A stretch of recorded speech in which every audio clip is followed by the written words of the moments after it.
Hello friends பார்த்தீங்கன்னா, அடுத்த வாரம் மீனா வந்து என்ன பண்றாங்கன்னு பார்த்தீங்கன்னா, சிறகடிக்க ஆசையில எல்லா வேலையுமே சூப்பரா மண்டபத்தில முடிச்சுட்டு, அதுக்கான பேமெண்ட்ட அவருங்க கேட்குறாங்க.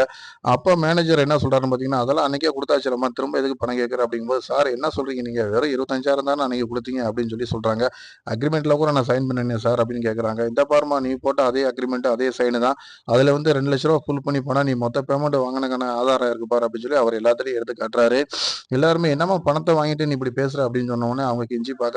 சார் நான் கடன் வாங்கி தான் இம்புட்டு வேலையும் பார்த்துருக்கேன். ப்ளீஸ் என்னுடைய பணத்த குடுத்துருங்க அப்படின்னு சொல்லும்போது, வாங்குன பணத்த வந்து இல்லன்னு சொல்லக்கூடாதும்மான்னு சொல்லி கழுத்த பிடிச்சு வெளியில மீனாவ தள்ளி விட்டுறாங்க. அப்போதான் அவங்களுக்கு தெரியுது சிந்தாமணியோட ஆளு இந்த மேனேஜர் அப்படிங்கிறது. அவன் நம்ம ஏமாத்தப்பட்டோம் அப்படின்னு சொல்லி ரொம்ப ஃபீல் பண்ணிட்டு, அத வந்து வீட்ல எல்லாத்துட்டயும் சொல்லி ஃபீல் பண்றாங்க.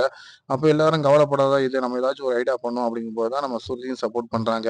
இந்த பணத்த எப்படி மேனேஜர்ட்ட இருந்து அவங்க வாங்குனாங்க இல்ல அப்படிங்கிறத நம்ம அதே மாரி தொடர்ந்து பார்க்கலாம். அதே நேரத்தில முத்துக்கு இந்த விஷயம் தெரியாது. அவர் என்ன பண்றாருன்னு கேட்டீங்கன்னா, வரணுன்ட்டு அதாவது வந்து அவர் என்ன பண்றாருன்னு கேட்டீங்கன்னா, நம்ம லண்டன்காரர வந்து கூட்டு போய் எல்லா பக்கமும் வந்து சுத்தி பார்த்துட்டு, அதுக்கான பேமெண்ட்ட வாங்கிட்டு அவர் சந்தோஷமா வீட்டுக்கு வராரு. அதே நேரத்தில வந்து வர வழில கதரையும் பார்த்துறாரு. கதர பார்த்துட்டு, அவர் இருக்கிற இடத்த தெரிஞ்சுக்கிட்டு வந்து அந்த பணத்த எப்படி நம்ம அவன்ட்டருந்து வாங்குறது அப்படின்னு சொல்லிட்டு வீட்ல வந்து ஒரு பிளான் பண்றதுக்கு ஏற்பாடு பண்றாரு நம்ம முத்து.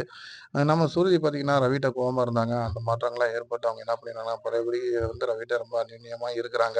அதே நேரத்தில வந்து கரிகார் மாமா வந்து என்ன பண்றாருன்னா, அந்த கல்யாணத்துக்கான விஷயத்த வந்து அவர் அட்டெண்ட் பண்ற மாரி காட்டுறாங்க.